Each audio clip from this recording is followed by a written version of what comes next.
Halo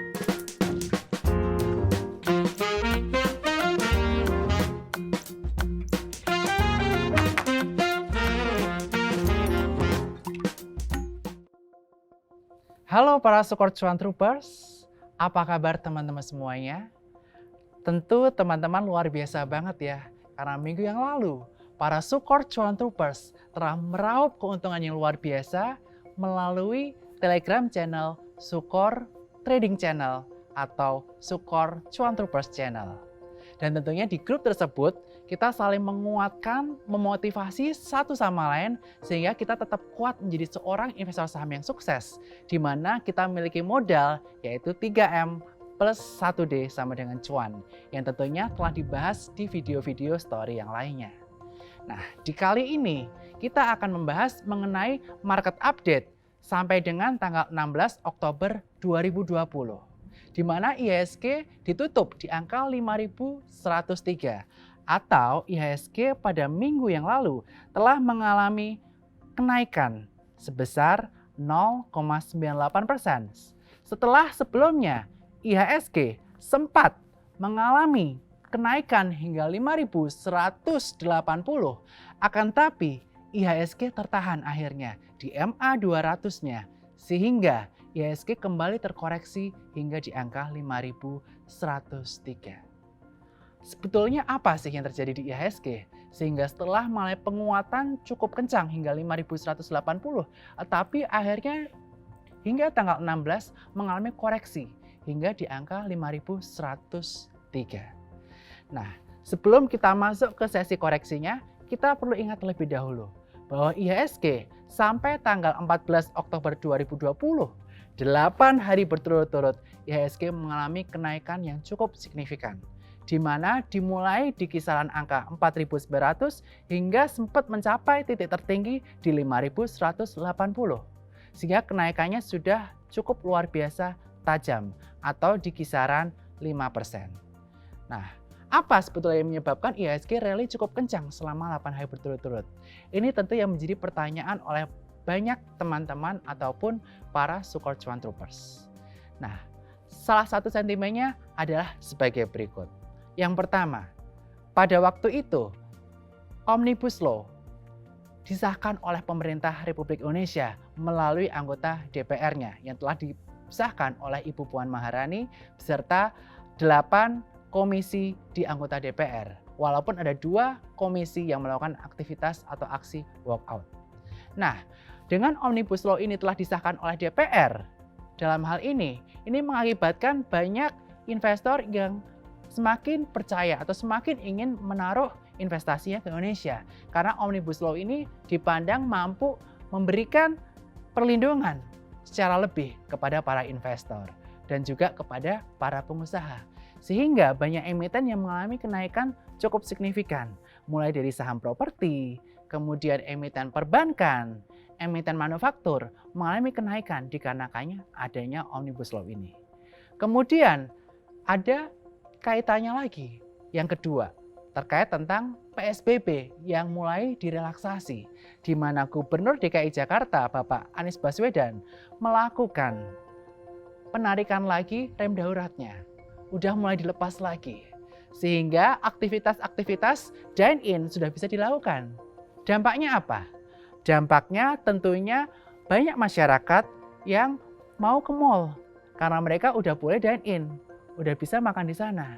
Sehingga dampaknya kepada para pengelola mall seperti contohnya adalah Pakuwon atau Pewon, SMRA mengalami sentimen cukup positif, dan juga saham-saham retail seperti RALS, LPPF, MAPI juga sempat mengalami kenaikan karena adanya sentimen dari PSBB yang direlaksasi ini. Kemudian sentimen yang ketiga adalah terkait tentang SWF, di mana pemerintah akan membentuk SWF dan yang akan diuntungkan dengan adanya SWF ini adalah emiten-emiten konstruksi. Sehingga kita bisa melihat bahwa Waskita, PTPP, ADI, Wika mengalami kenaikan yang cukup signifikan pula. Dan dalam 2 minggu tersebut pula ada berita tentang adanya merger Bank Syariah. Sehingga saham-saham Bank Syariah yaitu BRI Syariah mengalami kenaikan cukup signifikan. Dari sempat hanya di angka 700-an menjadi sempat sampai menyentuh 1.400 di mana kenaikannya sangat signifikan sekali. Nah, selain sentimen tersebut, ada sentimen terakhir di dalam minggu yang lalu terkait tentang pembentukan perusahaan baterai nasional yang sangat menguntungkan perusahaan-perusahaan under MIN, yaitu seperti Inco, Antam, dan juga TINS yang mengalami kenaikan cukup signifikan. Nah, akan tetapi ketika IHSG sudah menyentuh MA 200-nya, di mana jika IHSG tembus MA 200 di angka 5.180, tentunya hal itu akan mengakibatkan dalam jangka panjang trennya adalah akan bullish. Tetapi IHSG tidak kuasa menembus MA 200-nya karena telah minim sentimen positif lainnya. Oleh karena itu, IHSG terkoreksi sampai angka 5.103 di penutupan tanggal 16 Oktober 2020. Nah, bagaimana kemudian prediksi untuk IHSG di minggu ini? Nah, IHSG di minggu ini masih banyak dilakukan aktivitas wait and see yang akan dilakukan oleh para investor. Karena di minggu ketiga dan minggu keempat Oktober ini, biasanya result dari kuartal 3 2020 para emiten akan keluar. Inilah result yang akan ditunggu-tunggu oleh para investor. Dan selain itu, pengumuman GDP tentunya juga akan terjadi kurang lebih di minggu keempat bulan Oktober 2020 ini. Dan tentu saja pengumuman ini akan ditunggu-tunggu oleh para investor. Walaupun kita sudah tahu bahwa akan terjadi resesi, tetapi kita belum tahu seberapa dalam perlambatan ekonomi di kuartal 3 2020. Nah, itulah yang ditunggu-tunggu oleh para investor. Selain juga terkait tentang US President Election yang akan terjadi di November nanti antara Joe Biden melawan Donald Trump. Tentu saja para investor lebih cenderung mendukung untuk Donald Trump. Mengapa? Karena corporate tax yang dikenakan akan lebih rendah dan juga dia mendukung adanya relaksasi, bukan adanya lockdown. Sedangkan untuk Joe Biden kebijakannya dia akan menaikkan corporate tax dan juga terkait tentang lockdown yang akan diterapkan sehingga tentu saja akan menghambat perekonomian. Nah, ini yang tentunya saja akan menjadi event-event krusial di minggu ketiga dan minggu keempat bulan Oktober 2020 ini. Nah, walaupun demikian, IHSG di minggu ini akan diperkirakan bergerak masih di rentang 5.000 sampai 5.180, yaitu maksimal hanya sampai MA 200-nya. Dan IHSG di awal minggu ini diperkirakan akan mengalami koreksi terlebih dahulu hingga mendekati MA 100-nya yaitu di angka 5.050. Dan jika 5.050 ini bisa jebol, tentu saja kita akan melihat support selanjutnya yaitu di angka 5.000. Nah, oleh karena itu, apa yang selanjutnya perlu dilakukan oleh para Sukor Cuan Troopers? Tentu ini yang akan ditunggu-tunggu oleh para teman-teman sekalian. Nah, yang pertama, tentu saja teman-teman atur money management secara baik. Di kondisi market seperti ini, sebaiknya exposure yang teman-teman masukkan ke pasar saham atau ke sahamnya langsung adalah sebesar 25-50%. Sisakan cash yang banyak sehingga teman-teman ketika terjadi koreksi bisa melakukan aktivitas pembelian secara bertahap.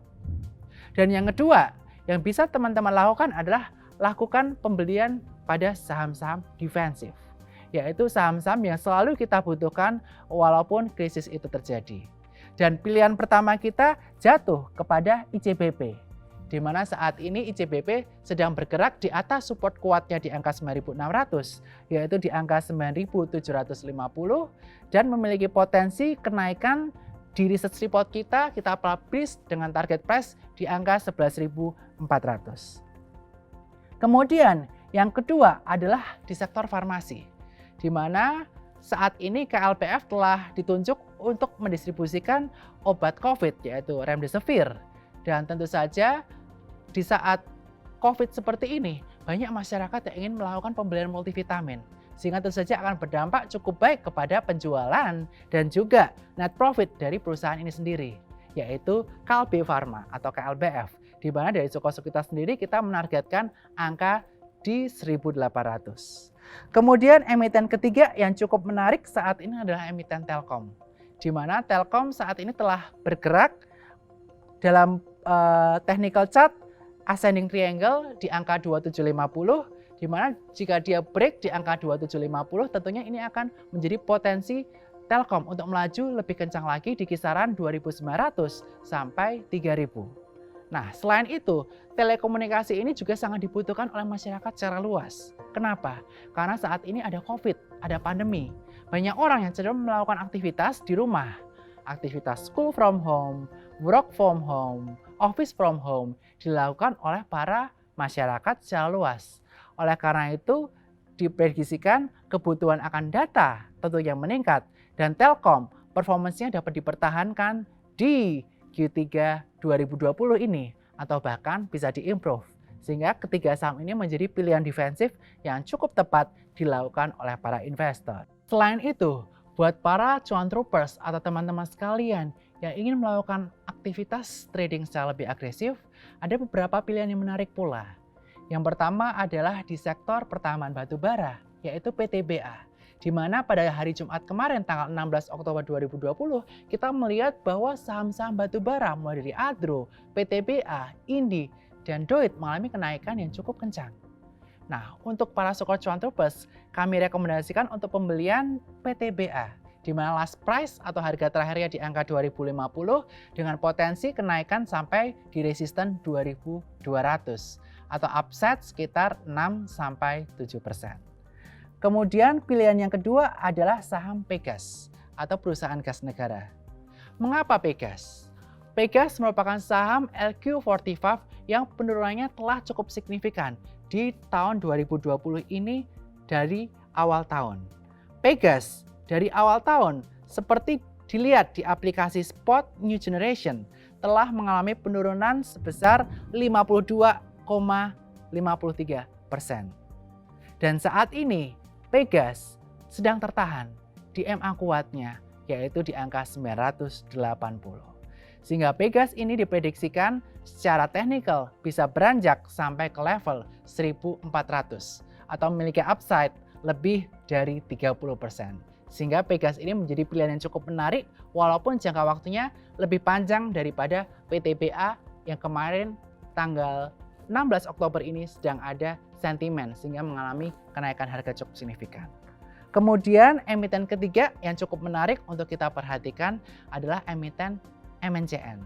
Di mana emiten MNCN ini merupakan emiten dengan koreksi salah satu yang paling dalam setelah Pegas. Di mana year to date saham ini telah mengalami penurunan lebih dari 50%, yaitu 50,61%. Selain itu, MNCN juga baru saja ada aktivitas private placement, di mana harga yang dipatok adalah di harga 855. Padahal harga terakhir saat ini MNCN ada di angka 805. Dan jika MNCN break resistennya di angka 820, ada potensi MNCN bisa melaju lebih kencang ke resisten selanjutnya, yaitu di angka 870 sampai 880. Sekian weekly update hari ini. Dan tentu saja buat para pemirsa atau teman-teman sekalian yang belum bergabung dengan komunitas Sukor Cuan Troopers, di mana di komunitas tersebut kita saling menguatkan dan saling memberikan stok ide satu sama lain.